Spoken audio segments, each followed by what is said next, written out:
Welcome to Catholic Connection with Teresa Tomeo, keeping you connected to your faith and your world. Teresa tackles the issues of faith and culture, the pro-life message, and media awareness. And now, here's Teresa Tomeo. Happy Friday, or Friday, as I like to say. Wishing you a wonderful Friday morning and a fantastic Friday and a fantastic weekend and all that good stuff. Thank you for tuning in to EWTN's Catholic Connection on a Friday morning and every day. July 10th already, my goodness. Moving through this beautiful month of July very quickly, and we have a wonderful show for you, as we always try to do every day. Thanks to the stellar team back at the ranch in Irondale, we have someone with whom you're very familiar, who's going to be joining me at about 15 minutes past the hour after the weather and the news and all that good stuff. Now, normally this would be the wonderful Peter Gagnon, who's the head of EWTN Studios, but he can't join us today for our Inside Word. But we have, as I just said, someone else very familiar to you, I'm sure, Dan Burke, the president of the Avila Institute. So excited to have him join us on a wonderful online conference that's coming up this month. It is entitled Spiritual Direction and Avila Summit, Spiritual Warfare in the Family. Now, Dan, you may recall, of course, has done a lot of work with us in the past and the present. He and his beautiful wife, Stephanie, broadcast a program every week on EWTN Radio. It's called Divine Intimacy Radio Show. And, of course, that's every week, as we mentioned. And we will be discussing this really important online event that's coming up. If you think about the spiritual warfare, and we know what Our Lady of Fatima said about the family being the last area of attack. So we're going to dive into that and give you an idea of how to register, and it's nice that it can all be done online as well. Now, Fact Check Friday, I think I mentioned I was going to discuss this today, but you probably have noticed you really can't get away with it if you've been looking at any of the coverage that's been out there on all the European fans that are coming over and are still here, actually, for the wrap-up of the World Cup, which I think ends next weekend, not this weekend. I think the 19th is when it all wraps up. So they've been here for a while. But I'm telling you, social media outlets, different, posts on Facebook and all these incredible videos raving about how wonderful the good old US of A really is and how they had been duped and brainwashed, shocker, by the secular media. And they're issuing apologies left, right, and center, apologizing for buying into it. And so I was thinking about this, and I mentioned it with Father Mitch Pacholczyk yesterday in our Cultural Connection segment, if you heard it. I was thinking about, wow, this is a point for all of us, I think. Because at one point or another, if we're honest with ourselves, we've all allowed ourselves to be influenced by the media without maybe further checking into something, getting caught up in the emotion, believing what we're hearing or what we're reading. And I think to experience something for themselves is what changed their mind. That's what they're saying. And now the media can't deny it. So maybe it'll be an opportunity for us, for all of us, to reflect on what are we buying into? How should we look at something differently? And again, Father Mitch alluded to this yesterday, that we really have to discern properly the media that's coming at us 24/7. So we'll take a look at that in Fact Check Friday, and then wrapping up with our friend Michael New from National Review Magazine and Catholic University, talking about Planned Parenthood in terms of the expiration of those taxpayer dollars, and they're going back now to Planned Parenthood. It's very depressing to think about, but Michael New has some good news for us this morning, saying all is not lost. And we'll get the scoop from Michael when he joins us for the last part of the first hour of the program. That'll be about 39 minutes past the hour. In 2 cents, we're going to have some fun. We are going to take a look at a lovely film that Deacon Dom and I watched the other day. We're always looking for good films to watch for our grandnieces when we babysit, if we can't take them outside. We love to be outside with them and ride their bikes and walk with them or whatever they're doing, maybe playing in the backyard on the swing set. But if the weather's bad, and being that, looking at the weather forecast, which you're going to hear in a minute, there's going to be all kinds of thunderstorms. If you're looking for a very sweet movie to watch that's not overtly Christian, but has wonderful messages and is just really well done, we're going to be talking about that in the second hour of the program on EWTN Radio Extra. But you have to tune in to find out what movie I'm speaking of. And then for the second part, actually the last 2 segments of the program for the second hour, you probably heard that France passed the assisted suicide bill. Apparently they didn't get the message from the Holy Father regarding life is sacred from womb to tomb. Very scary, but we'll discuss. Father Pacholczyk, of course, is a bioethicist, and he also is with the National Catholic Bioethics Center. So, as I said, a great show for today. Hope you can stay tuned for both hours here on EWTN. Weather-wise, well, here we go. Areas of severe thunderstorms, excessive rainfall, and a heat wave building in the Intermountain Western Plains. A slow-moving front, the National Weather Service says, bringing rounds of strong to severe and heavy rainfall to several parts of the country, including the Central Plains eastward to the east-central U.S. Now, the first widespread significant heat wave of the summer for the Intermountain West and Plains could be expected to develop today and then expand through next week. So it's going to be around for a while. And then we have dangerous heat continuing to impact portions of the southwest and the southeast. That's a look at the weather and the rundown for you on a Friday morning. Again, thanks for tuning in. Right now, it's time to get started with the news here on EWTN Radio.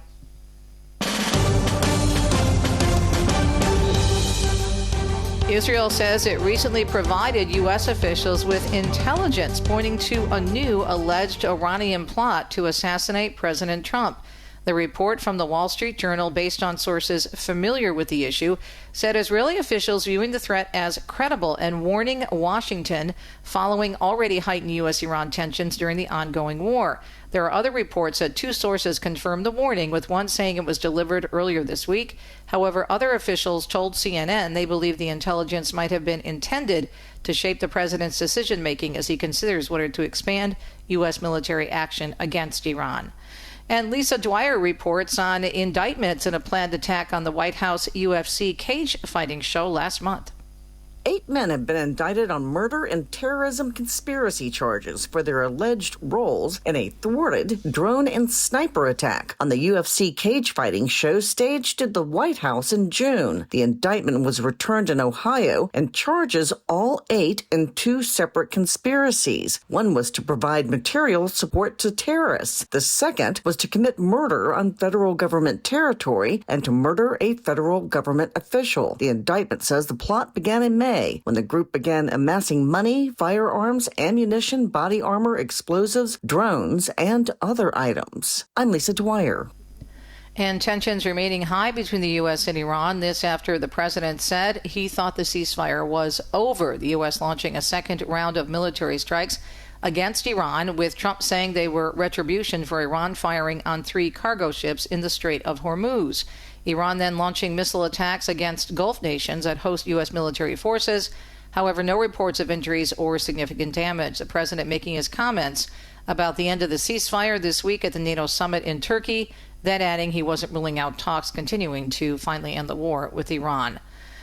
In New York, Nassau County breaking ground on a new 9/11 memorial. This is one way that we can give back. It is our job to ensure that the events of that day are maintained as an integral part of the history we teach to our children and our children's children. Those involved say the new memorial will be replacing the existing one dedicated to the local volunteer firefighters. It will feature the names of 19 people killed on September 11th, along with 30 others who have since died from 9/11 related illnesses. Memorial is being funded by Nassau County and private donors. It comes the same day as a groundbreaking in Lower Manhattan with the construction of the new American Express headquarters at 2 World Trade Center. And U.S. Olympian David Hearn, as Mark Mayfield tells us, is entering a not guilty plea, this in connection with alleged damage to the Lincoln Memorial reflecting pool. The canoeist is accused of causing more than $1,000 in damage to the pool, and he was indicted on a single count of destruction of property. Hearn was arraigned in D.C. Superior Court on Thursday, where he entered the plea and was released on his own recognizance. His next hearing will be August 5th. I'm Mark Mayfield. President Trump's proposal to build a triumphal arch in Virginia is one step closer to reality. The National Capital Planning Commission approving preliminary site and building plans for the 250-foot arch yesterday. If built, it would stand near Arlington National Cemetery across the Potomac from Washington, D.C. Despite yesterday's approval, the commission did not decide whether that proposal could bypass a federal law limiting the height of buildings in the nation's capital. And a powerful typhoon is actually heading toward China's east coast. It's the latest in a series of deadly storms that have claimed some 50 lives this week in other parts of the country. The typhoon expected to pass north of Taiwan, bringing heavy rains from tonight into tomorrow. Schools are closed in Taipei and many flights have been canceled. In China, more than 17,000 people have been evacuated and ferry services have been suspended. Earlier this week, severe thunderstorms and tornadoes killed 11 people in central China, and flooding killed 39 people in the south. Federal prosecutors are charging a New York Catholic priest with receiving and possessing child pornography. Authorities say Father Jeffrey Nowak was arrested after investigators found child porn on his electronic devices during a search of his home. Prosecutors say the charges carry a mandatory minimum sentence of 5 years and a maximum of 20 years in prison. He's been on permanent leave from ministry since 2019, following allegations of sexual harassment and inappropriate contact with children. The Diocese of Buffalo says it will cooperate fully with law enforcement as the case moves forward. And the former roommate and romantic partner of Charlie Kirk's accused killer, Tyler Robinson, says Robinson expressed regret after the shooting. He started crying a little bit and said he wishes he hadn't done it. In a police interview with Lance Twiggs, played in a Utah court yesterday, Twiggs saying Robinson came back to their apartment after the shooting and told him he'd talk to his parents or turn himself in. A State Bureau of Investigation agent then took to the stand, presenting alleged text messages between Robinson and Twiggs, where Robinson talks more about shooting Kirk, then asked Twiggs to delete the messages. The interview is part of the prosecutor's case against Robinson that's being laid out during a week-long evidentiary hearing. At the hearing's end, the judge will decide if there's enough evidence against Robinson to proceed to trial. And the Missouri governor has now signed legislation prohibiting state funds from being used to pay for so-called gender transitioning procedures for incarcerated individuals, making Missouri the latest Republican-led state to restrict taxpayer funding for such treatments. The measure, House Bill 2009, prevents the Missouri Department of Corrections from using state money to provide gender transitioning surgeries, as they're called, hormone therapies, or other medical intervention intended to assist an inmate in trying to change their sex. The law contains exceptions for treatment unrelated to gender transition and for individuals with medically verifiable disorders of sexual development. The governor is saying the legislation ensures that taxpayer dollars are directed toward the state's core responsibilities rather than procedures, in terms of supporters of the bill described as elective. And Graham Plattner will formally be withdrawing from the Maine Senate race. That will happen now, they say, on Monday. This after he suspended his campaign earlier this week after being accused of sexual assault. Monday is the last day he can drop out to allow Democrats in Maine to select a new nominee. The Maine Democratic Party announced they voted to hold a nominating convention to choose a new nominee by July 27th. It is just about 13 minutes past the hour. Finally, in our news this morning, Tammy Trujillo tells us a Los Angeles Police Department now considering pausing its training academy, this ahead of the 2028 Olympics. Commander Mario Mota, the LAPD's major events leader, says the department already doesn't have enough officers for the Olympics. On peak demand days, the LAPD will deploy approximately 6,700 officers across the various sites, of which we, the LAPD, can only provide 1/3 of that deployment. The LA Times first reported the possible training pause, citing 4 department sources. The move would allow hundreds of training officers to work on the streets and provide extra patrols. The latest estimate is the Olympics will need about 24,000 police officers on hand. The California legislature is considering a proposal that would allow hundreds of officers from other states to come in and help. I'm Tammy Trujillo. And we'll be right back.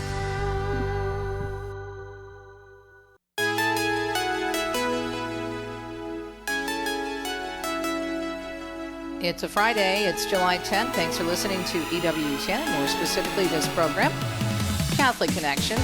Great to chat with Dan Burke. He's the founder and president of the Avila Institute for Spiritual Formation, offering graduate and personal enrichment studies in spiritual theology to priests, deacons, religious, and laity, not only here in the U.S., but in 72 countries, and preparing men for the seminary in some 14 dioceses now. He's the author and editor of more than 15 books on authentic Catholic spirituality, hosting the Divine Intimacy radio show with his wife Stephanie, broadcast weekly here on EWTN Radio. And this morning, Dan's joining us to talk about a really important summit that's coming up, regarding spiritual warfare and the family. Dan, great to talk to you again, my friend. How are you?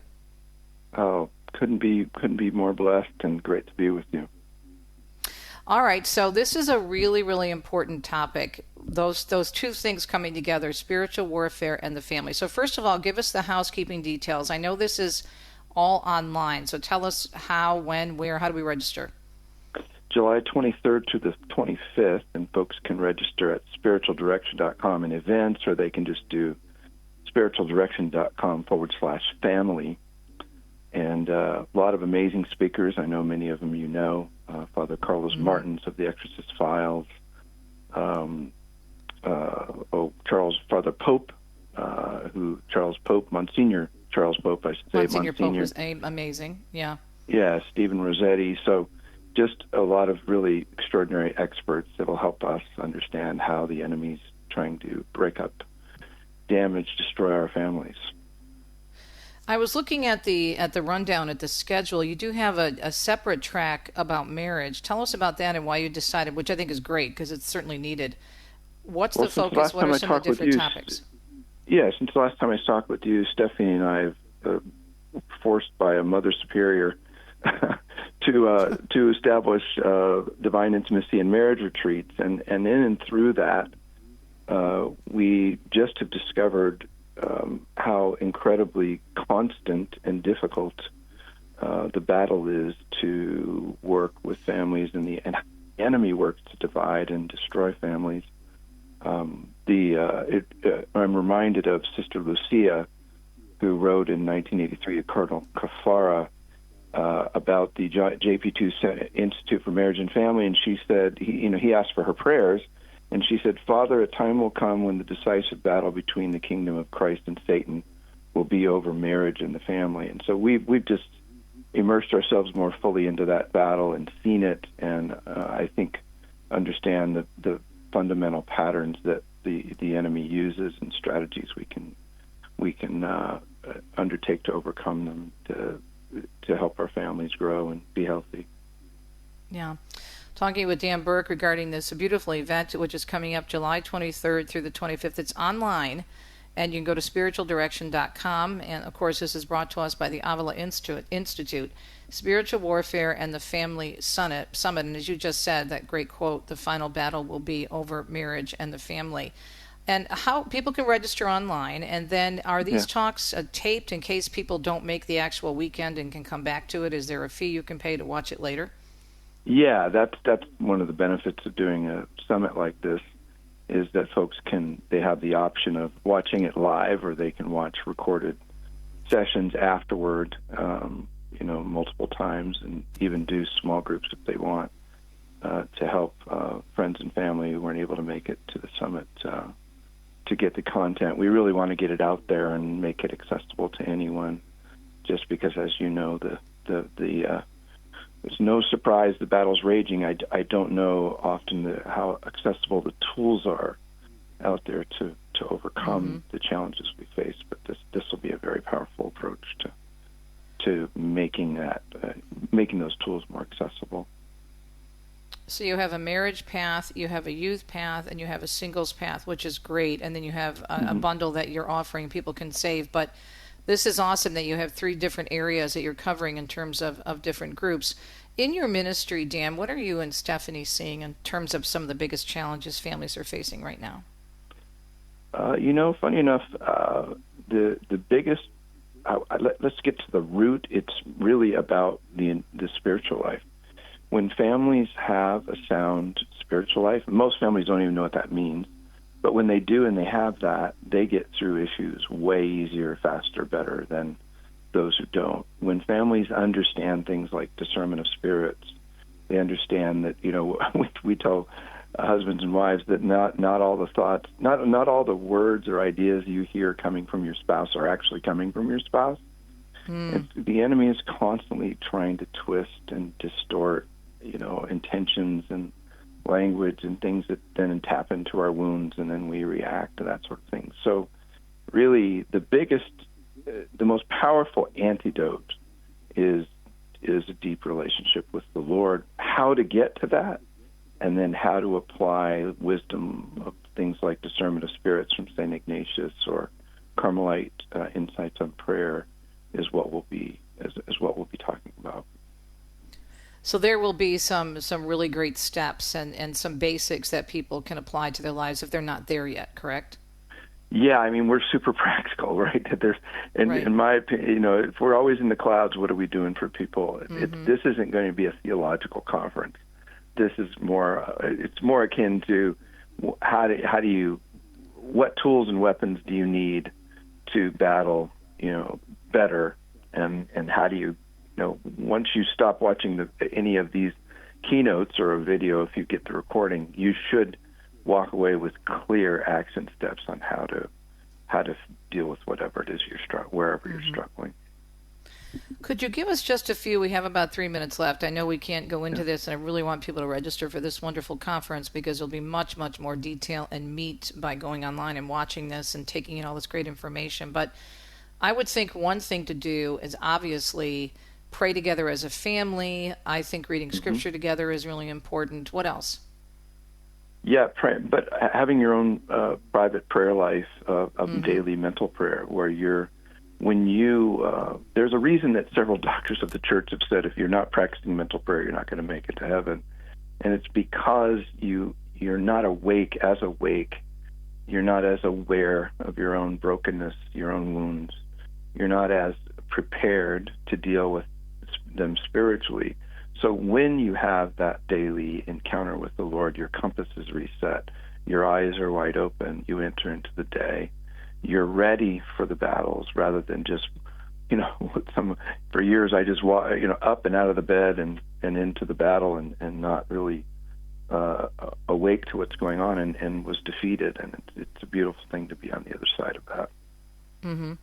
I think, we wake up, we may exercise, and we take our vitamins and drink our water and maybe have that cup of coffee, right, get the shower, everything's done, everything is, planned that we have to do, make our kids' lunches, whatever.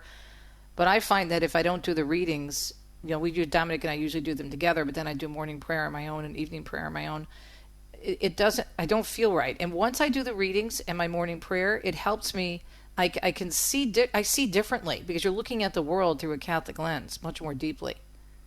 Exactly. And you're pushing away darkness. I've seen a possessed person manifest in Liturgy of the Hours, and we don't think often that the Liturgy of the Hours is as powerful as it is. So we're just not aware, and this conference is really going to help folks get their arms around what it means to stop being a victim and really be someone who walks in the freedom that Christ paid for all of us.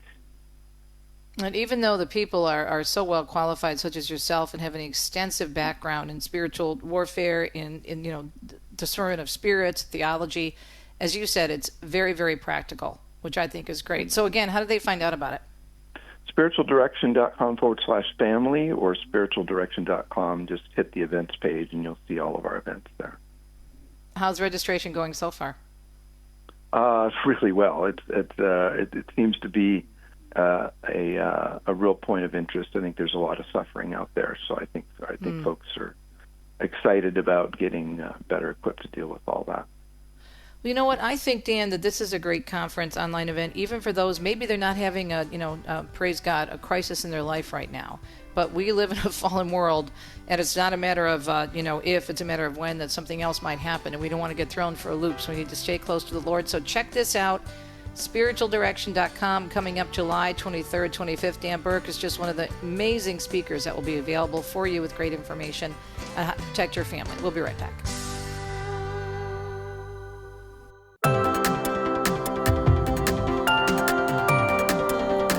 Hope you're having a nice Friday morning. Thanks for tuning in to Catholic Connection, a production of EWTN. Now, speaking of facts, it's been really eye-opening and very encouraging and uplifting to hear and see some of these videos that are online and hear these statements and read them on Facebook and different social media outlets and even in some news programs, not all, but some, where these people coming over to the US of A for World Cup events are just falling in love with America. And what I find very refreshing is that they are very apologetic, and they're saying, we had it wrong, we didn't have the facts correct because we bought the lies, of the media narrative. And this isn't just one person, one soccer fan. This is men, women. This is folks from Ireland, from Norway, from England, from everywhere, practically. It's really, again, very encouraging, but it got me thinking, wow, if these people are admitting that their media in Europe, which living in Europe half the year I can tell you is just as bad, if not worse, than some of our secular outlets here in terms of the left-leaning coverage that they give and the way they treat America, if they can stop and take a moment to reflect on how they've been brainwashed, it's a reminder for us, and we've all, as I said at the top of the show, probably fallen into this habit on one issue or another, to really think about, okay, have I allowed myself to be duped? And what facts am I not getting from the media? And they're saying that everything they've experienced on the ground, at the games, at the Targets, at the Walmarts, at the Costco's, on the street meeting Americans is the exact opposite of what they were fed by the secular media in their home countries. My wonderful producer, Richard, has put together what we call a montage, some different sound bites. Let's take a listen, and we'll wrap up after that. We owe America a huge apology because America is nothing like what the media tells us. Everyone is so friendly, everyone is so accommodating, and I've honestly had the best time. I fly home Sunday and the English have a song where we say, please don't take me home, I just don't want to go to work. Let me stay here and drink all your beer. And I've never resonated with that song more than in America for this World Cup. I wish I could stay and finish the tournament watching England. So if anyone is out there that can help me make this happen, then please let me know. I want nothing more than to stay in the USA, finish the World Cup, and meet more fantastic Americans. The UK and the rest of Europe owe America one big apology. For years, they have been mocked. Americans are stupid. It's unsafe in America. They're all so rude. Why are their portion sizes so big? Why do they love their country so much? And now, because of the World Cup, people are going there and experiencing America firsthand. I am seeing thousands of videos from Brits, Dutch people, German people, talking about how friendly Americans are, talking about how clean it is, talking about how outstanding the atmosphere is. And I'm sat here thinking, 5 years ago, where was this energy? It was nowhere to be seen. So, do what's right. Apologize to the Americans, because now you understand. Now you have seen America firsthand. The mountains, the deserts, the people, the portion sizes, the trucks, the atmosphere. You will get stopped on the side of the road and have a heart-to-heart conversation because they're all genuine, lovely people. Apologize now.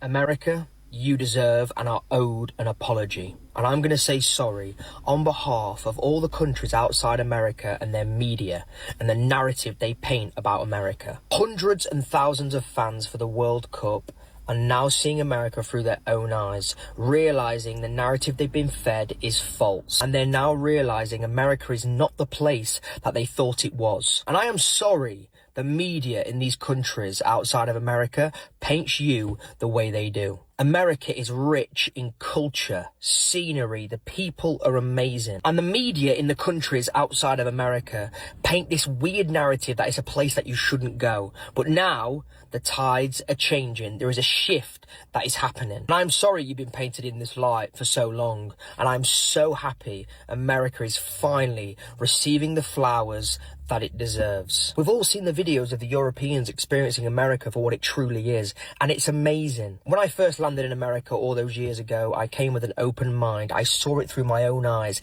and it's exactly what is happening right now with all the travelling fans for the World Cup and the foreigners. They are seeing America through their own eyes, and they're realising how amazing it actually is.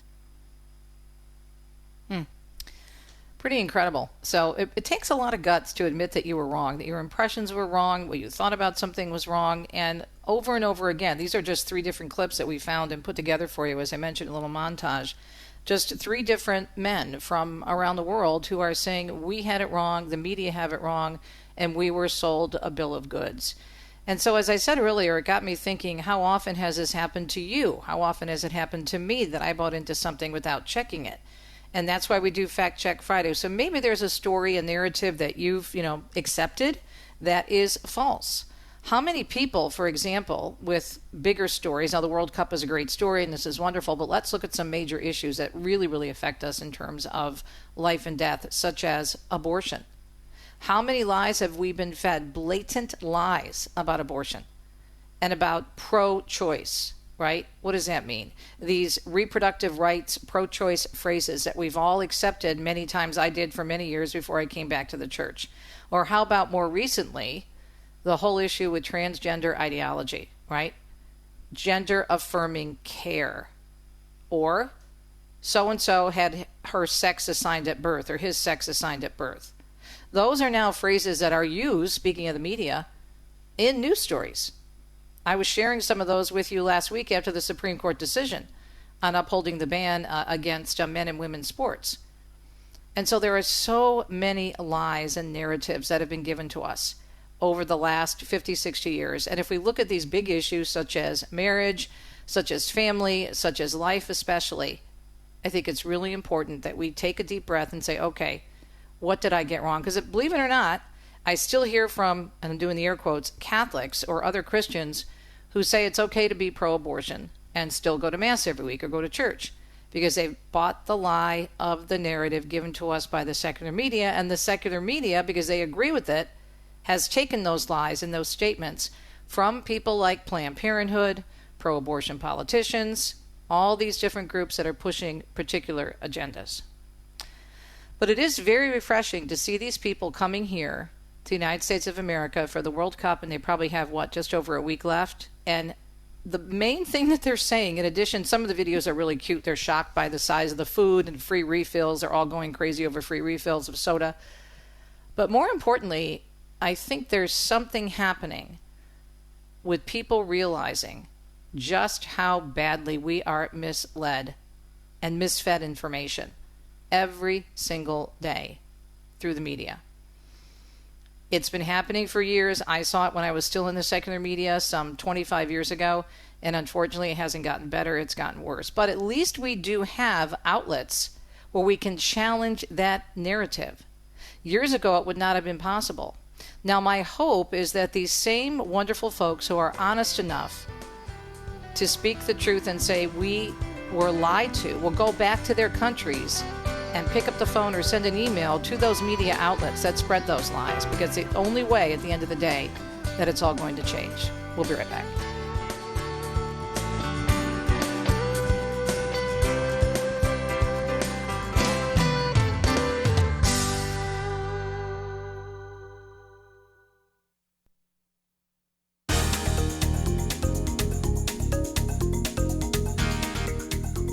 Wow, can't believe we're wrapping up our Friday morning first hour of Catholic Connection here on EWTN. Great to connect as we try to do very often with our friend Michael New, Senior Associate at the wonderful Charlotte Lozier Institute, Senior Associate Scholar there, also Assistant Professor of Practice at the Catholic University of America, and writes regularly for a number of publications. And Michael, do tell us, you're saying that not all is lost regarding the situation with Planned Parenthood regaining access to federal funds. Tell us about it. Thanks for joining us.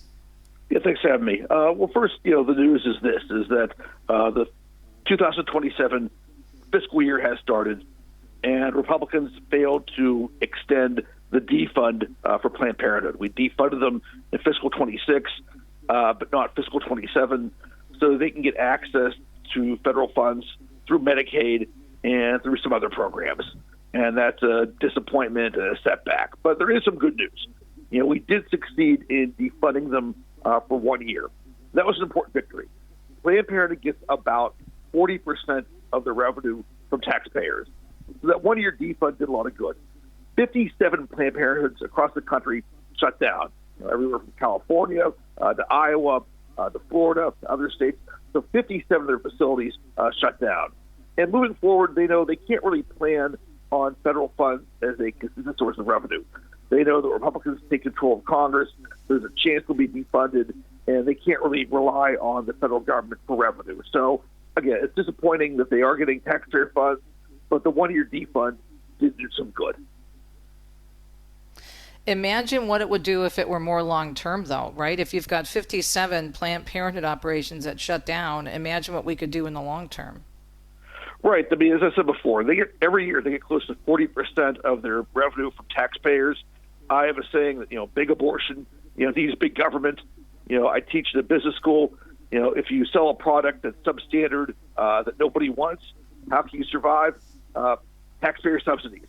And that's how Planned Parenthood survives. And that's how a lot of abortion facilities survive. So if you cut off federal funds, they are a paper tiger. We would really set them back. Again, the one-year defund did some good. A longer defund would do even more good. All is not lost. I mean, it's conceivable Republicans could pass another reconciliation bill that would extend the defund through the rest of the fiscal year. I don't want to give people false hope, but all is not necessarily lost. How come there isn't an effort? Is it just that they don't have the money at this point? When you think about all the other donations they get, and you think about all the money they still make on abortions, and now, of course, the abortion pill, sale of the abortion pill, they're not trying to reopen these places that have been shuttered? Well, I think that, if you're going to reopen a facility, you need to have kind of a long-term plan, and, without consistent access to taxpayer dollars, that may not work. I also would say there's been kind of a long-term trend in Planned Parenthood closures over time. Planned Parenthood does realize that, taxpayer dollars may become scarce. I think that's part of the reason why they're, frankly, investing more heavily in kind of, transgender, counseling and transgender treatments, because that's potentially a source of revenue for them.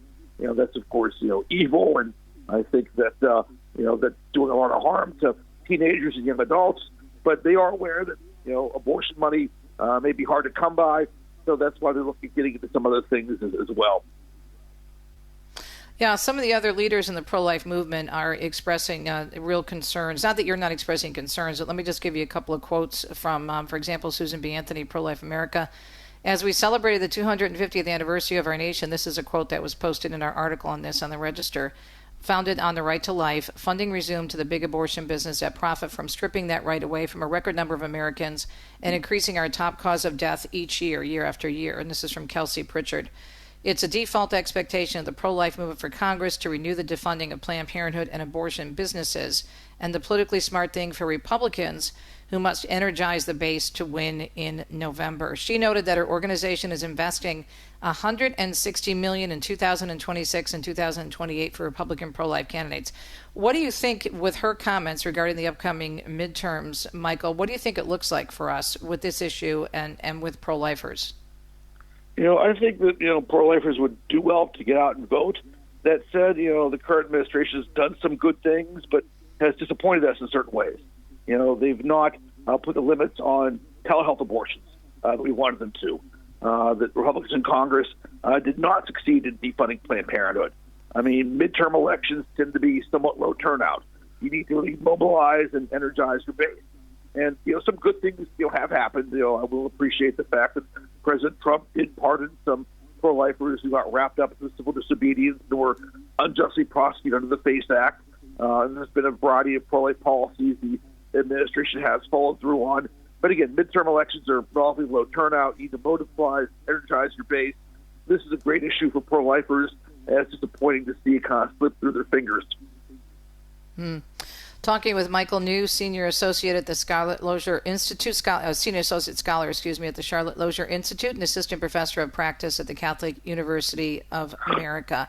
In addition to making sure we get out and vote and we're aware, what do we need to do? Because sometimes I think we tend to rest on our laurels when we have a big victory. I know you were on with us recently talking about Dobbs, but what else can the individual do in our listening audience, Michael, to make a difference, do you think? I mean, first, honestly, call Congress. There's still things that could be done. Congress, they do listen to the phone calls they get. Everyone should know who their congressman is. Let your views be heard. They pay attention to people who speak up, not those who remain silent. And I always just tell people that, if you're frustrated with the way national politics is going, there's always a lot of good local things that people can do to build a culture of life. Everywhere has a pro-life pregnancy help center. They always need volunteers. They always need donations. They do a lot of good on limited budgets. I always encourage people to volunteer there. I organize a pro-life sidewalk ministry outside the D.C. Planned Parenthood.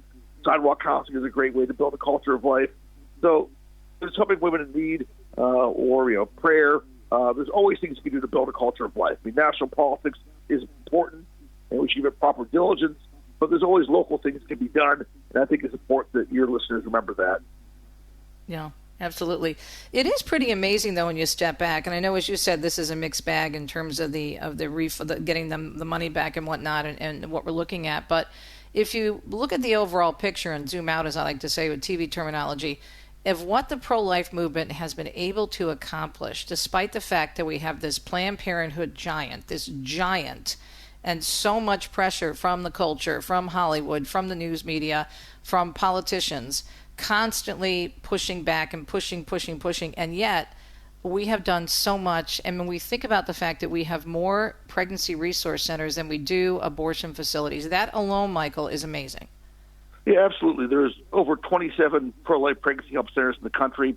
One positive trend is that governments are doing more to help them, whether they're being eligible for government grants or tax deductions or tax write-offs.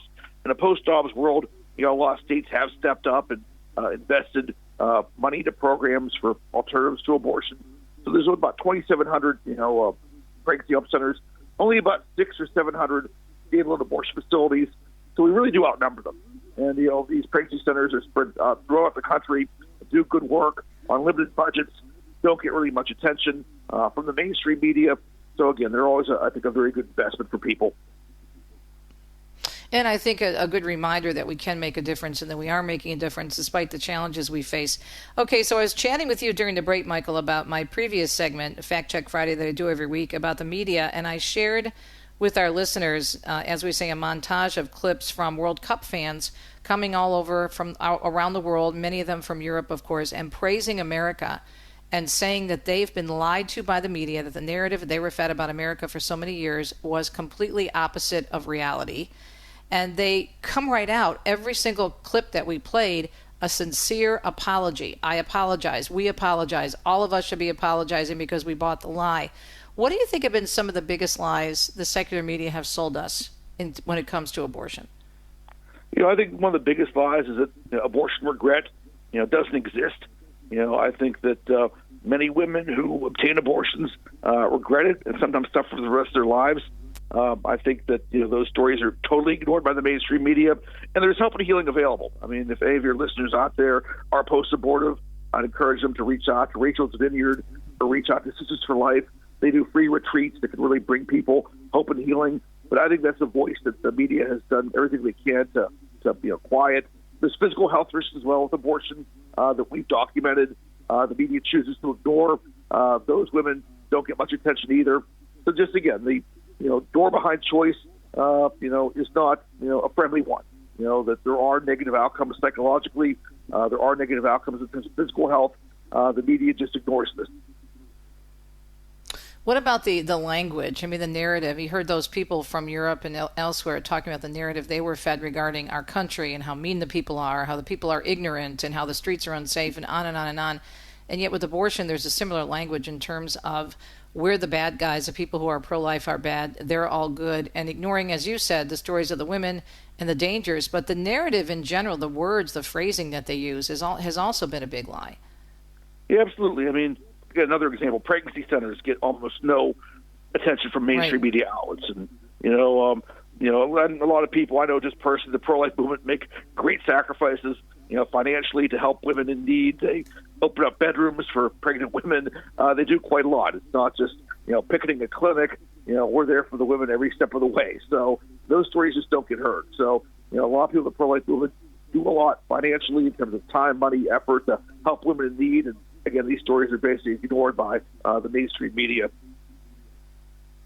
So what does that mean for us as discerners of media, people who read media, who follow media? What do we need to do? How do we look at things then, do you think? Well, first off, people should listen to Catholic radio and great shows like Catholic Connection that, we do try to present a good, solid, pro-life Christian perspective on a lot of issues of the day.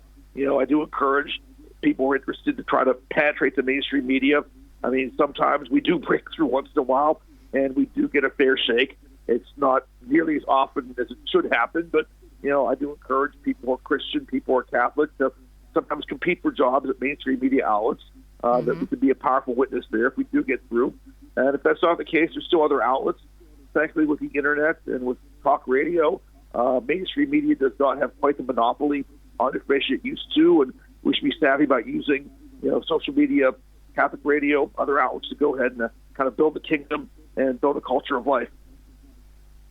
And I also think just something as simple as, let's say if there's a fundraiser going on in your area about a pro-life activity, or as you mentioned, sidewalk counseling, or if you see a beautiful story of a woman who basically changed her mind about abortion, just sharing it. You don't even have to comment, just put it up. And I would avoid getting into arguments with people. I find that especially on social media, you can go down a rabbit hole. But using your platforms for evangelization, let's say there's a big event coming up and they're trying to raise money. Your parish is trying to do something for the local resource center. Just put it up there and talk about what they do, because they do so much. Michael, great advice, great information. As always, look forward to your next segment. Michael New is a senior associate scholar at the Charlotte Lozier Institute and assistant professor of practice at the Catholic University of America. What are you working on next for us, Michael? Well, the big thing that's happening is we got the 50th anniversary of the Hyde Amendment coming up in September. So the Hyde Amendment prevents federal taxpayer dollars from paying for elective abortions through Medicaid. It's saved over 2.5 million lives. I think it's probably the most powerful life-saving legislation we pass, and we deserve to give it a good celebration on its 50th anniversary. All right. Well, we look forward to having you on then and even before. Michael New, thank you so much. Have a great weekend. Take care. God bless. God bless. God bless you. All right, folks, you heard it. There's ways to evangelize. Everybody in the pool. Nobody gets a break. Nobody gets a pass. It's not that difficult. You can do it. You can speak to people about these issues lovingly, respectfully. But use your platforms, use your voice to spread the good news. Something positive. As I said, a fundraiser at your pregnancy resource center. Maybe you're doing a collection at your parish. Just put it out there. And let the Lord do the rest. We'll be right back to let you know what's coming up in hour number 2, family-friendly media. There's a concept we'll discuss. Stay tuned.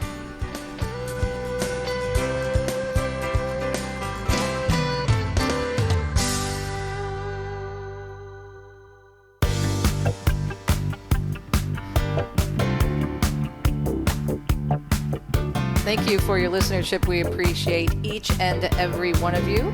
I'm so grateful to be able to come to you every day here on EWTN Global Catholic Radio. Coming up, hour number 2 on EWTN's Radio Extra. Saw the most adorable movie, so sweet and such a wonderful message and perfect for families. And looking at what some of the family movie critics are saying, I did some research on this for you, 7 and up for this particular film. No violence, no bad words, nothing woke, nothing like that. It's just a really good story based on a best-selling book.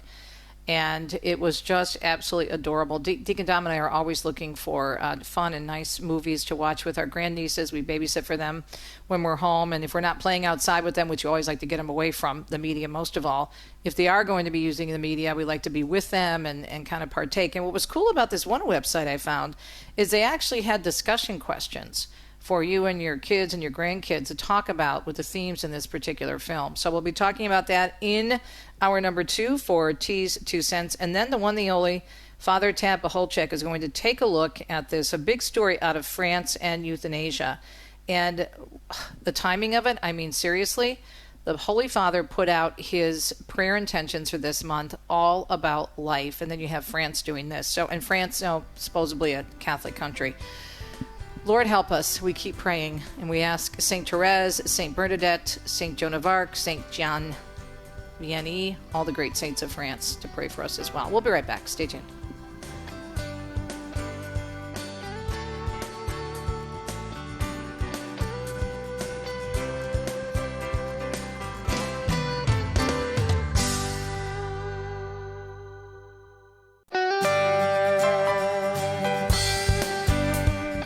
Welcome to Catholic Connection with Teresa Tomeo, keeping you connected to your faith and your world. Teresa tackles the issues of faith and culture, the pro-life message, and media awareness. And now, here's Teresa Tomeo. Hope your Friday is going beautifully. Hope it's a good one for you. Thank you for tuning in to hour number 2 here on EWTN's Radio Extra. Good to be with you every day, Monday through Friday. Coming up on the program this morning, after the news and the weather and all that good stuff for you, we are going to take a look at a wonderful movie that Deacon Dom and I watched. It's actually a children's film, but we're interested in movies for kids because, well, we like to keep up on that because we're in ministry, but also because we like to watch movies with our grandnieces when we do babysit for them. Normally, as I said earlier, if you're listening to the first hour of the show, they love to play outside, or they love to build things. They love to use Legos and different things. And so we're either outside with them or down in their basement with all their toys playing with them. But if they want to watch a film, it's nice to know we can sit down with them and talk to them about a particular message. So this movie is called The Sheep Detectives. And it stars a couple of my favorite actors and actresses, including Emma Thompson, who I think is wonderful, and Hugh Jackman. And Hugh Jackman plays a shepherd. And he is just a very good shepherd. And of course, I love that, the shepherd, right, with that imagery of the Lord. Now, it's not overtly Christian, but there are some wonderful moral messages in it. And we have a behind-the-scenes clip of the actors talking a little bit about the movie and why it's so wonderful and how much they enjoy doing it. There's many famous people are doing the voiceover work as well. It's just really sweet, and we really enjoyed it. It is a little long for movies today, but I don't think it's too long. I know my grandnieces could watch it, and I think it's for 7 and above is what the critics are saying. But the point of me playing this is that it is nice to see a movie and to know that you can sit down without worrying, oh, they're going to say something that's woke. Oh, is there some sort of a hidden agenda in this movie? And there wasn't any of that. It was just really well done with great actors, and it was a lot of fun. So we'll talk a little bit about that. And also some of the questions that the family-friendly movie critics, and especially Christian movie critics, are suggesting you can ask when you're sitting there watching this as a family. You can make it like a family night, a family night as opposed to a date night, do a family night, and maybe have something fun for dinner and then do some, a little bit of discussion afterwards. So we'll discuss in 2 cents. And then the only Father Tab Pacholczyk will be joining us for the rest of the program. Big decision and news out of France. At the same time, the Holy Father gives this beautiful statement and his prayer intentions for July, all about life, protecting life from womb to tomb. France says, let's pass a euthanasia bill. So we'll discuss. Weather-wise, here's what we're looking at. Areas of severe thunderstorms and excessive rainfall. A heat wave that's building in the Intermountain West and Plains. We have slow-moving fronts that will be bringing rounds of strong to severe thunderstorms and heavy rainfall to the Central Plains eastward to the east-central part of the country. Now, the first widespread significant heat wave of summer for the Intermountain West and the Plains is expected to start today, and we could see this hanging on all the way through next week, they're telling us. And they're also saying dangerous heat is continuing to impact portions of the Southwest and the Southeast. Right now, it's almost 4 minutes past the hour. We appreciate your listenership here at hour number 2 of EWTN. It's Catholic Connection on EWTN Radio Extra. Right now, though, let's check the news here on EWTN Radio Extra. Lots to get through.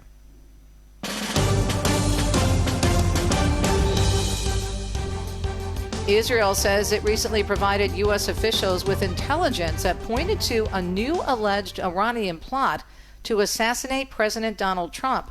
That report from the Wall Street Journal, based on sources familiar with the matter, says Israel officials viewed the threats as credible and warned Washington following already heightened U.S.-Iran tensions during the ongoing war.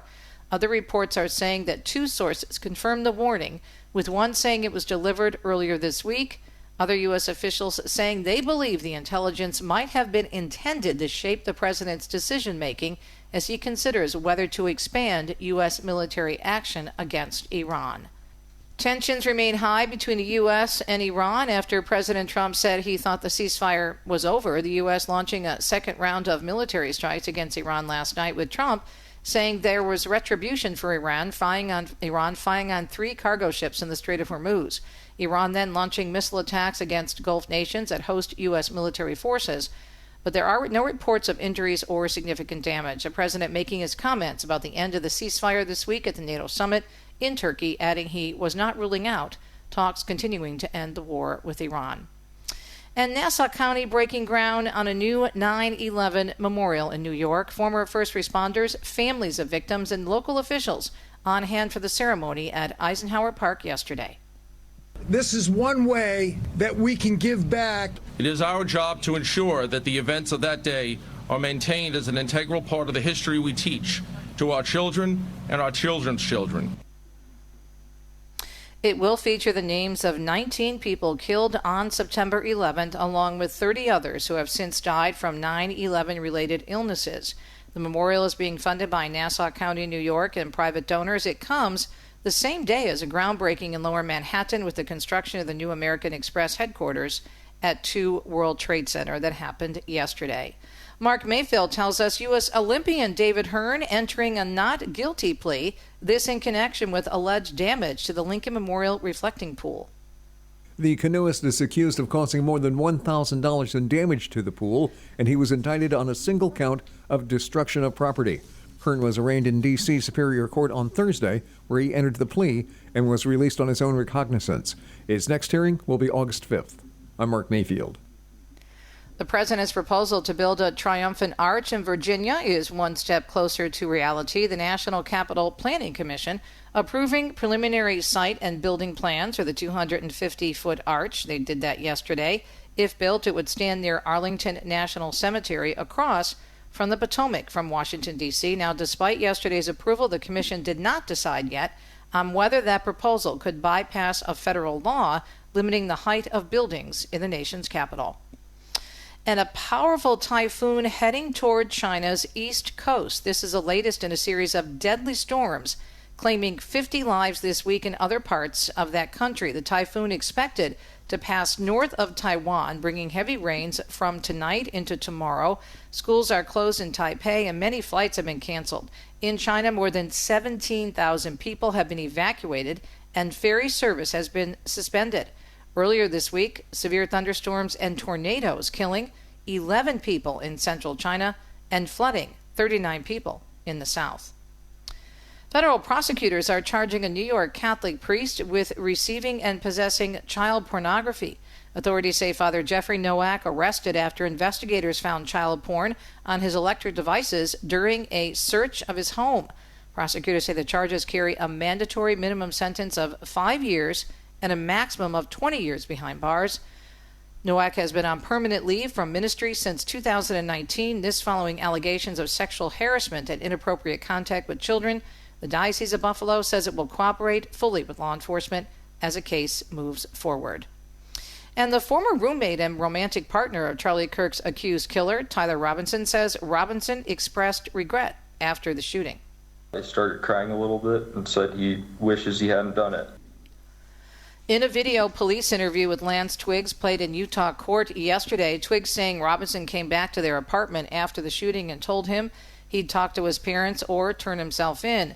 A State Bureau of Investigation agent then took to the stand and presented alleged text messages between Robinson and Twiggs, where Robinson talks more about shooting Kirk, then asks Twiggs to delete the messages. The interview is part of the prosecution's case against Robinson that's being laid out during a week-long evidentiary hearing that started Monday. At the hearing's end, the judge will decide if there's enough evidence against Robinson to move the case to trial. And the governor of Missouri signing legislation which prohibits state funds from being used to pay for so-called gender transition procedures for incarcerated individuals, making Missouri the latest Republican-led state to restrict taxpayer funding for such treatments. The measure, known as House Bill 2009, prevents the Missouri Department of Corrections from using state money to provide the surgeries, hormone therapies, or other medical interventions intended to assist an inmate in transitioning, so to speak, to a gender different from his or her biological sex. The law contains exceptions for treatment unrelated to gender transition and for individuals with medically verifiable disorders of sexual development. The governor is saying the measure ensures that taxpayer dollars are directed toward the state's core responsibilities. This rather than procedure supporters of the bill describe as elective. He says residents should not be forced to pay for gender transitioning procedures for convicted criminals. And Matt Sharp, senior counsel and director of the Alliance Defending Freedom Center for Public Policy, praising the decision and the measure.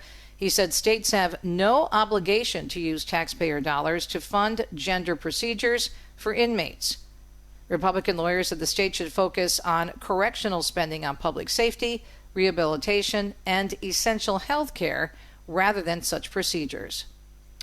In Maine, Graham Plattner will formally withdraw from the state's Senate race on Monday. It comes after the suspension of his campaign on Wednesday after being accused of sexual assault. On Monday, well, that's the last day he can actually drop out to allow Democrats in Maine to select a new nominee. Meanwhile, the Maine Democratic Party announcing they voted to hold a nominating convention to choose new nominees by July 27th. In Colorado, the Aspen Acres fire has grown to more than 96,000 acres and is now 20% contained. At Thursday's community meeting, Operations Section Chief Brad Washa said firefighters are in a much better position than they were just a few days ago. We were in a total defensive mode. We didn't have the resources. The fire was pushing us around, and we were really struggling with that, and it was definitely a challenge. We didn't have the resources we needed, and the fire was making large gains. Fire officials say crews have since received additional personnel and resources from California, Alaska, and Florida. In New York City, 4 buildings are still under evacuation orders after it was discovered on Tuesday that the former Pfizer building in Midtown had support columns buckling. Worker Sean Dow says he was the one who first noticed cracks in the slab. So I proceeded to head down to the 21st floor, and that's where I saw the bending columns. Dozens of steel beams have been installed, but more work is being done on the building by 42nd Street and 2nd Avenue. The local steamfitters union blames the developer for hiring mostly non-union, not qualified workers to convert the office building into an apartment building. The developer, Metro Loft, says at no time any portion of the building was at risk of collapse. And as we wrap up our newscast, it's about 12 minutes past the hour on a Friday morning, and thanks for tuning in to hour number 2 of Catholic Connection here on EWTN's Radio Extra. 1 in 5 Americans, it's an interesting story, say they will judge someone based on their first name. 2 of the names those people are most judgmental about, if you're wondering, Karen and Chad. Karen drew the most negative reactions in a survey by Talker Research, no doubt for its use as a moniker for a stereotypical type of belligerent woman. And Chad, often used online to describe a super confident male, was second. The survey also finding that Gen Zers are most likely, apparently, to judge someone based on their name. Interesting survey. Again, it is a Friday morning. We've got great programming continuing here on EWTN's Radio Extra. Up next for our 2 cent segment, we are going to tell you about a wonderful family-friendly film and also some ways to discuss it with your family. And then Father Ted Pacholczyk weighs in regarding what happened in France recently regarding euthanasia. He gives us the update. More Catholic Connection coming your way. Happy Friday.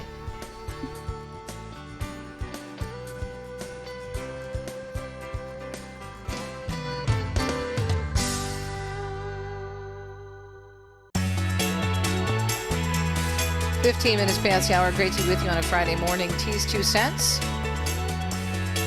From the weather forecast, if you remember, there's going to be a lot of rough weather this weekend. A lot of people may not be able to go outside. The kids may not be able to go outside because of storms and the extreme heat. So if you're inside with your family and are looking for something to do, it's now streaming, this particular film. I think we watched it, question on Prime or Xfinity. I can't remember, but it's out there. You could just Google The Sheep Detectives. That's the name of the film.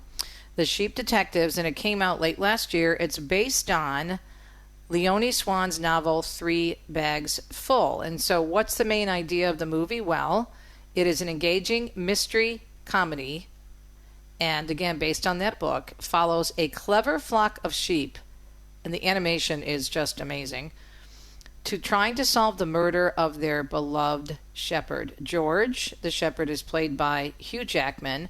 Now, it's rated PG, but only because there's no bad language. There's nothing suggested in it at all. It's very wholesome because of grief and death. That's why it's been given a PG rating.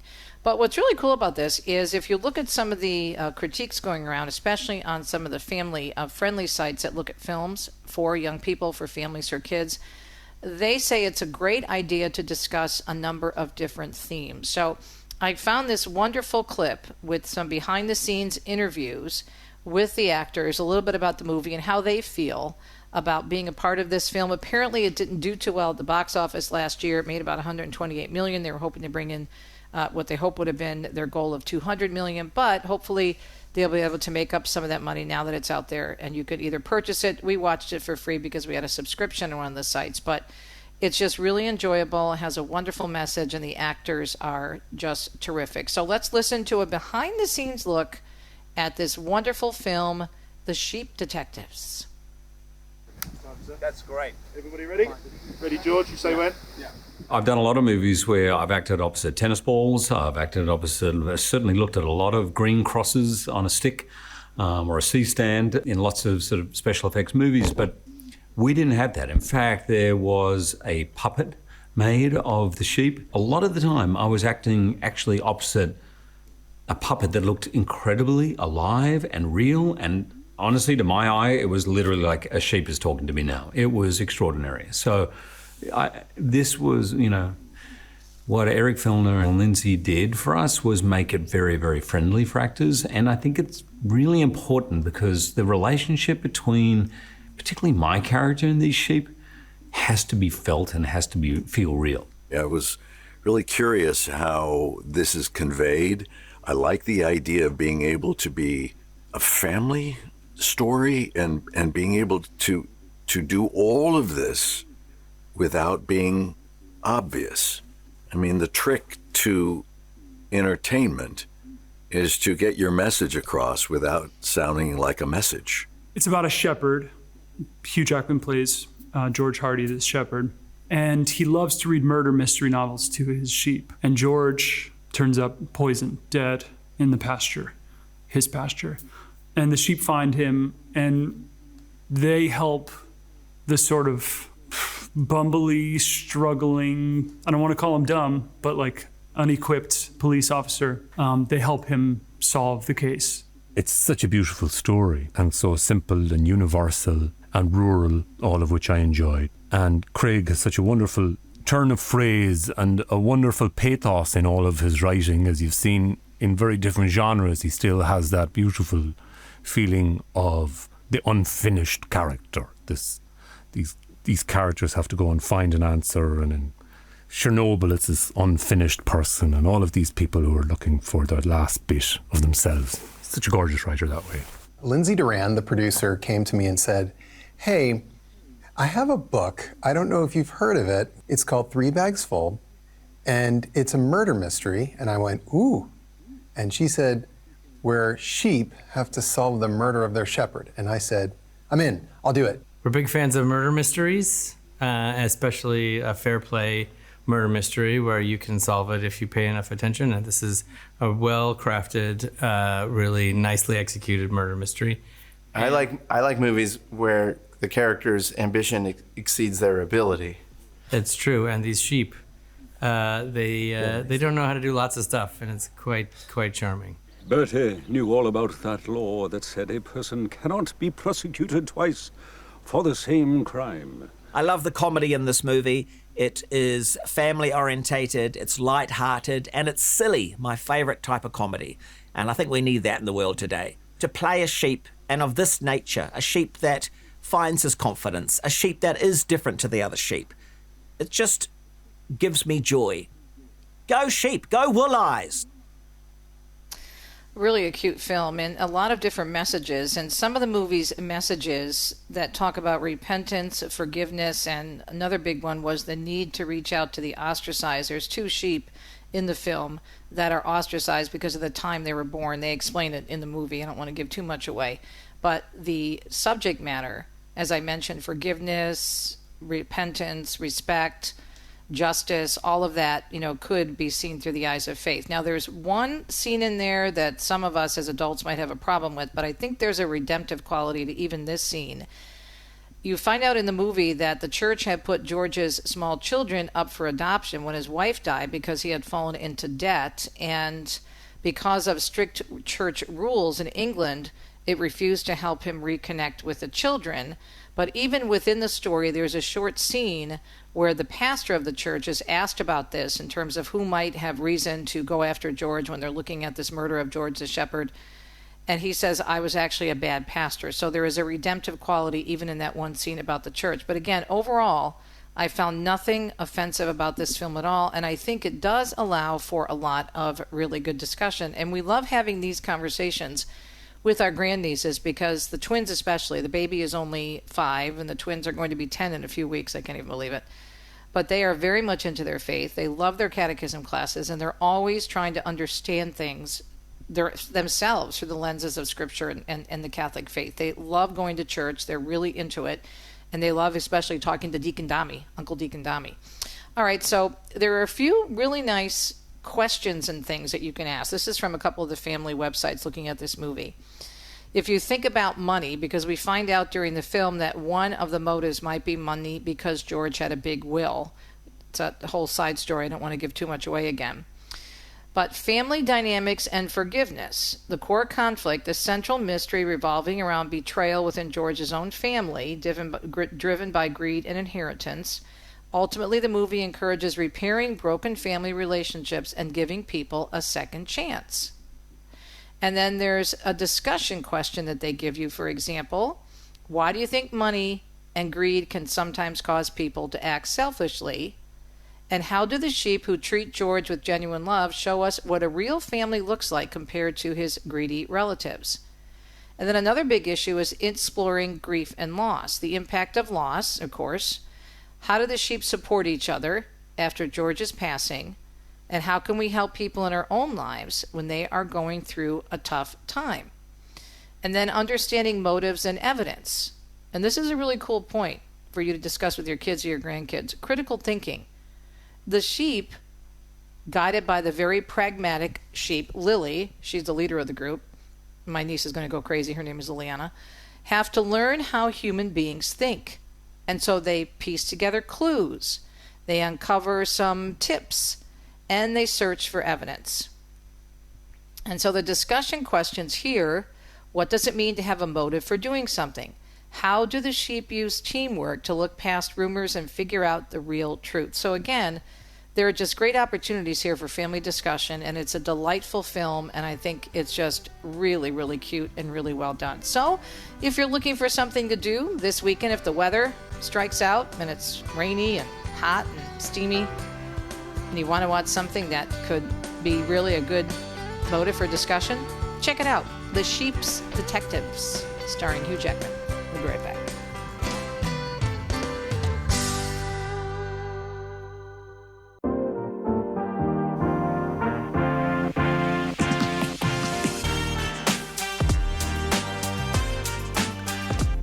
Welcome back, Catholic Connection. Always a blessing and an honor, and so helpful always as well to have Father Pacholczyk with us from the National Catholic Bioethics Center and his own ministry does such great work in the area of bioethics and Catholic teaching. Father, great to have you on the program. You know, I was so saddened by this measure passing or advancing in France, especially with their Holy Father putting out such a beautiful message of life for his prayers intentions for July. So what's your response to what's happening in France? I know it's moving forward. It isn't final law yet, but they seem to be inching closer to it. Thanks for joining us. Yes, thanks for having me, Teresa. Always a pleasure to join you on your wonderful show. So I think we find ourselves in a time, it's an odd time, but it's marked by a very sad, and I would even say an almost desperate view on life and its meaning. So many people, I would say, are living their lives without real hope. And, hope energizes us as humans, right? We need hope. We have to have hope. It's almost a component of who we are. But when you get like a terminal cancer diagnosis, or you realize you've got some kind of, progressive illness that's going to shorten your life, you may tend to say to yourself, why bother? Why not just get it over with? And I think in France, that kind of thinking has been advancing as well, even though this is precisely where I think we as Christians bring something really special and unique to the whole discussion. I remember, it was a number of years back, Pope Paul VI said something that kind of caught my ear. He said that our citizenship is in heaven and we must live eschatologically. That is, and this is the phrase he used, stretched toward the hope that does not disappoint. Stretch toward the hope that does not disappoint. So when we're suffering, when things look pretty bleak, and so on, that's what we need to do. The truth is that all of our suffering, of course, is temporary, it's limited, it will pass away, and eternity, which does not end, awaits us, a future that never ends. So, and of course, in the interim, a lot can be done to address our sufferings with the help of modern medicine, pain management, good hospice, palliative care, all of these things. So those are the real answers here as we kind of get stretched toward the hope that does not disappoint. That's how we as Christians need to live our lives. And I think in France, there's becoming a kind of detachment from these foundational religious realities that should be anchoring everything there. I'm glad, though, to say, I was glad to see, as I'm sure you were, that even though the lower house in France approved physician-assisted suicide, it wasn't by a gigantic margin. It was 295 versus, I think, 232, something like that. And so, there's a lot. This is an area I would like to remind people, look, advocates stick with this. For example, in Massachusetts, where I'm based as a priest, they keep bringing up every few years, over and over, attempts to legalize physician-assisted suicide. They just don't stop.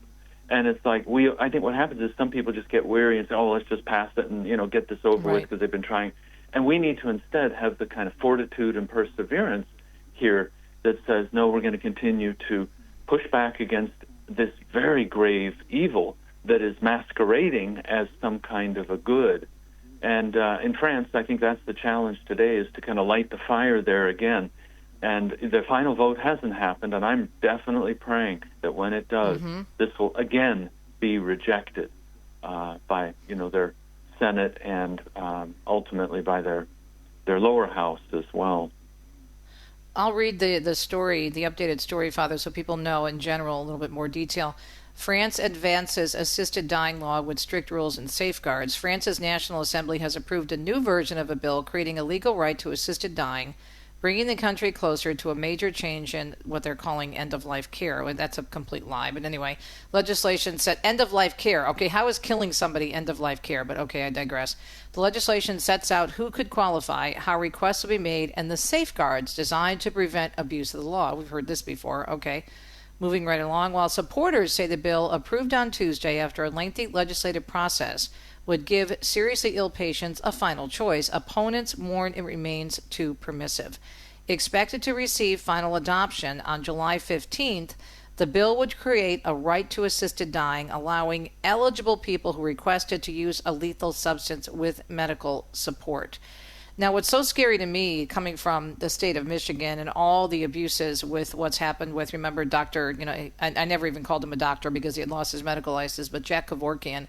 And this is so loosey-goosey in terms of, oh, there's protections. Oh, this won't go any further than someone who really feels the need to take their own life. That is such a lie, Father. We've seen over and over and over again that's not the reality of this situation. Yeah, absolutely. I mean, the phrase that you mentioned that was used by the French bishops was, we do not care for life by giving death. Right. And that's so true. We need to ponder that. And even think about the phrasing here. Of course, there's always battles over terminology, right? They say assisted dying. They won't say, assisted killing or assisted suicide, because we all know suicide is bad and killing is bad. So they're trying to kind of sugarcoat it. Oh, it's assisted dying. And that's not what it is. It is assisted killing. It's going to your doctor saying, doctor, please prescribe a toxin for me so that I can ingest that toxin, eat it, swallow it, and kill myself. And we have to be very forthright about what this really involves. And everybody's just trying to push it kind of under the rug and talk around it as if this is something good. So, and the other thing here, even the president in France, what did he say? He said he wants this bill to pass so that physician-assisted suicide becomes legal. And because he was saying it's a law of fraternity. What? A law of fraternity? Come on. What? It's not anything close to that. Real fraternity means that when people are dying, you sit bedside, you hold their hand, You pray the Our Father with them. You pray the Divine Mercy Chaplet. You know, you're there loving them, caring, journeying with them. That's what it means to be fraternal, to be a brother or a sister to them, and to love them into the next life. So, you know, everything's getting turned around here on its head, as when even the president of France himself is saying those kinds of comments. So I think the work here, there's a lot of work to be done, because the messaging, regrettably, by the other side has been effective. And I just pray that it won't continue in that way, and that people will be woken up, because the church in France has been working really hard on this. And that's good to see. You know, that's what we need to be doing. Yeah, it has. Unfortunately, the culture, though, is so overwhelming in that part of the world, especially in Europe, where we're so liberal on so many things. There's a couple more quotes from the Archbishop of Paris, which were really, really strong, as you mentioned earlier, Father. More than help to die, our society needs help to live, which you mentioned. The leader stated in his declaration, the bishop insisted that true freedom consists in ensuring that no person feels pressured to request death because they feel like a burden or due to lack of accompaniment. And he called for all patients to have access to the necessary care without falling into therapeutic obstinacy. He recalled the Church's position has not changed over the years, and defended that every human life remains inviolable dignity, even in illness, disability, dependency, or the final stage of existence. More on this measure moving forward in France with Father Tad Pacholczyk. We'll be right back.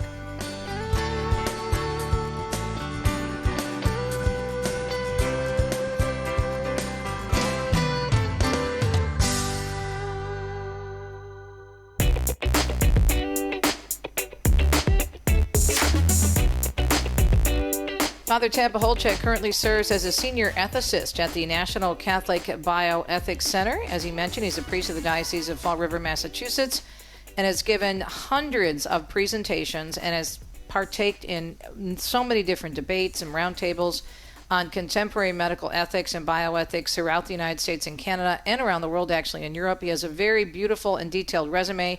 And I'll let you go to his website, fathertad.com, to check it out, because I want to spend more time talking to him. And if we spent the whole time reading your resume, we'd be done. It would be time to wrap up because you're so well qualified. Okay, we were talking during the break about the craziness out there, like this oxymoron. On the one end, some hospitals are trying to save money, which is why they're pushing this so much. I think that's got to be a big part of the agenda. On the other end, we're working so hard to raise money for good cancer research and research of other debilitating and possibly terminal illnesses. It just is so crazy out there in the world, Father. Boy, it sure is. You know, and you're right. It's a kind of, almost schizophrenia, it seems like. That, you know, on the one hand, we say one thing, we speak out of both sides of our mouth. And it's really unfortunate. And I think this is the beauty of being Catholic, don't you think, Teresa, that you're always trying to make everything consistent. You know, we want consistency, rightly so. And this means that when we have Catholic healthcare ministries, you know, they provide a special witness to the non-Catholic healthcare. And I hope they don't forget that. I think sometimes they do forget it, and they may have an attitude a little bit of let's just go along to get along kind of thing. And, you know, that witness is irreplaceable in a world like ours where there is such a spiritual vacuum. And so, yes, I think the oxymorons are just troubling all the time. And there's also, you know, this whole sort of thinking that I think has taken a foothold around, oh, I don't want to be a burden, right? Well, I remember my grandmother saying that to me, and I would often say to her, well, Granny, I understand your sentiment, but look, when I was a kid, I was a little baby, I was a burden to Mom, and when I was a teenager, you know, you can't imagine what a burden I was. So, you know, we need to allow people to be burdens, give them the freedom of spirit to be able to say, you know, we love you, we want to care for you, even at the end of life, even when things are getting messy as you're dying, we want to be there. And don't, you know, go for these false answers, these lies that somehow things are better. And, you know, I often think about particular instances where people have done physician-assisted suicide. Sometimes maybe you'd have a very elderly individual who does it kind of on his own, and then his children say, why did Dad do that? You know, this was they'll say it's such a crock, it's such a lie that this is a good thing. Our family experienced nothing but sadness when he went ahead and did this, killed himself, took his own life. So, the reality is always different than the marketing, and those who are promoting this are really, they're having a heyday right now, and especially in France, as we're talking about it, seems to be gaining traction. But the reality is not a beautiful or good or holy thing, and we need to label it as such so that at the end of the day, this won't hopefully prevail in France when they take that final vote on July 15th. And the other aspect of this, Father, that's so deceiving is they say, oh, we have, so many precautions we're taking, and there's all kinds of, different systems that are set up to make sure that the people have gone through the proper vetting. And that is another lie.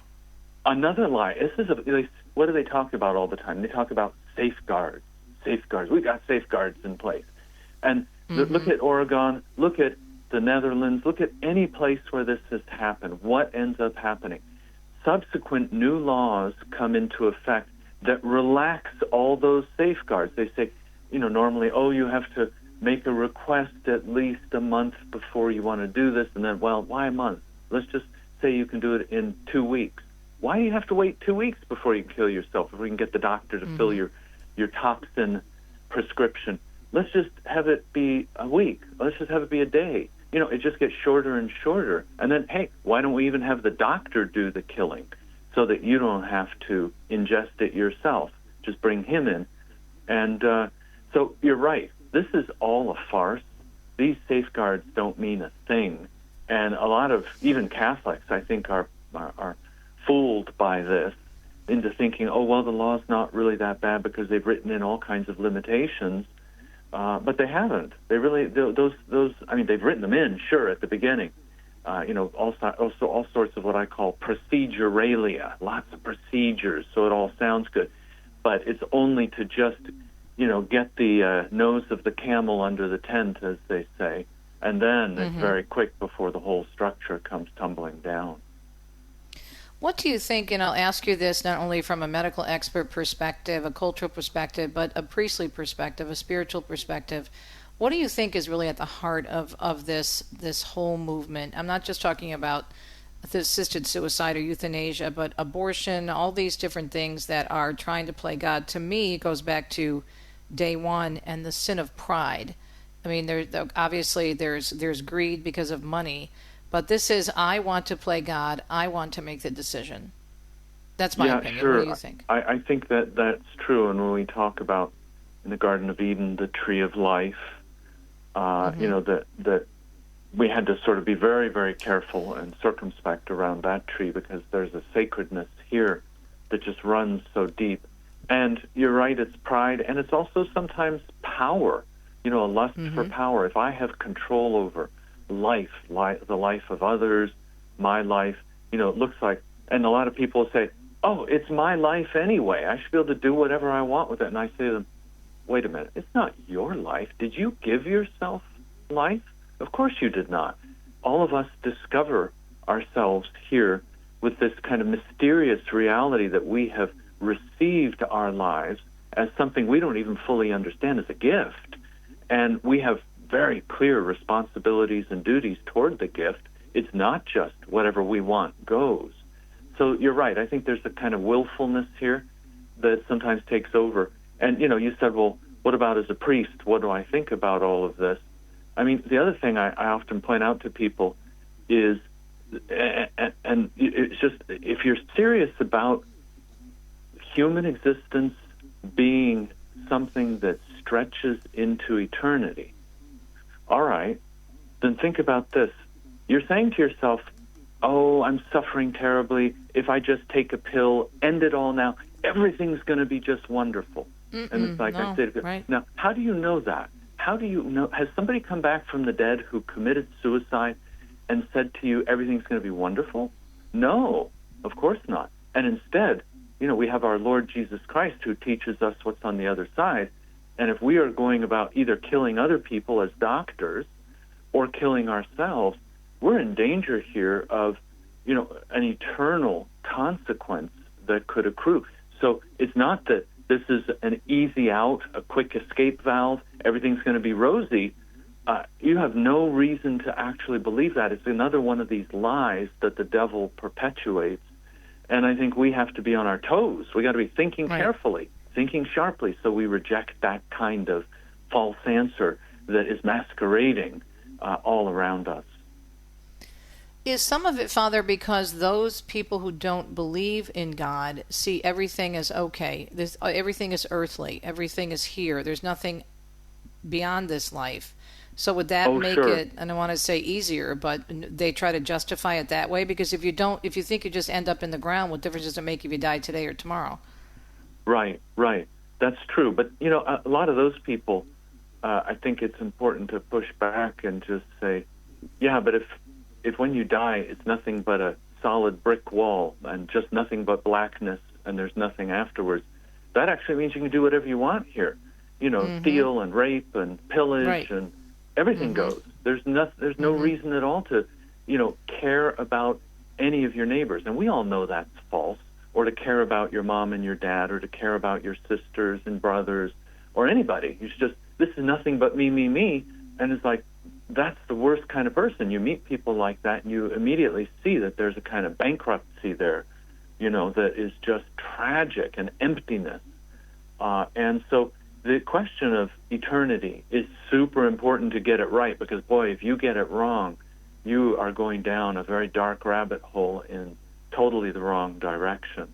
And I hate to even think about, those kinds of deaths where people pass through the portal having lived that way their whole lives without repenting at the end. Right. Repentance because is we always have a chance at the end, but God always gives us a chance for U-turns if we have a contrite heart and receive the sacrament. Yeah, absolutely. Yes. There was That's a our great shocking hope. story, out of Scandinavia, I believe it was, one of the Scandinavian countries. Wasn't there a young person under 16, that was allowed to go ahead and take his own life through euthanasia? It was just recently, I think. Yes. They are not only lowering age requirements, you don't have to have a terminal illness in the Netherlands. And usually in the past you would have laws that would say, well, we're going to exclude mental illness, right? You don't want mentally ill people who can't think perhaps straight to suddenly be lurching in this direction and say, oh, I want to end my life.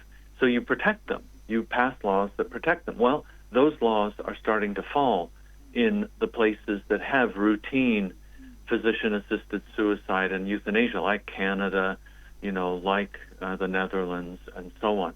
And this is another tragedy that we're talking about fraternity and caring for each other, but we're not doing it. It's just all talk, because the mentally ill require special love, special care, special attention from us. And that's hard. It requires more of our time, our attention, and we often don't want to give that. We're like, nah, I don't have time for that, thank you. Let someone else worry about that. And then comes along suicide, through the help of your doctor, and suddenly everybody is a little more, unfortunately, open to it. So, you mentioned that suicide that took place, of the younger person, and it's even possible, believe it or not, in the Netherlands, to request death for a newborn under particular circumstances. Yeah, they have a protocol. I think it's called the Groningen Protocol, which allows for that to occur if the parents make requests. And so, it just expands everywhere. Death becomes the moniker, and this is something that, a civilized society cannot tolerate, and we have to pray for the grace to continue being steadfast in resisting this. Yeah, and to stand up to it.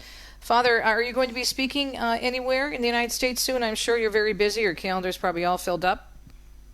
I'm going to be speaking at Christendom College. Oh, wonderful. That'll be August 8th, Saturday, August 8th. And I'll be speaking on some issues related to determination of death, organ donation, brain death, that kind of topic. Very important one in medicine. So that'll be August 8th at Christendom College. And I want to direct people to both the National Catholic Bioethics Center and to your website as well, which is great because you have so many wonderful videos that people can watch and share with each other and learn. FatherTad.com. Father is spelled out. FatherTad.com. That's your official website. And then, of course, you're the chief ethicist at the wonderful National Catholic Bioethics Center. So that would be ncbcenter.org. ncbcenter.org. Stay close to your phone and your email, Father, because this is supposed to be moving again, the situation in France on July 15th, which is next week, so we'll probably be calling on you one more time. Father, have a blessed weekend. We appreciate you. Thank you for all you do, and we'll be right back to let you know what's coming up on a Monday. Stay tuned. Well, thanks so much, Teresa. God bless you. You're welcome. God bless you.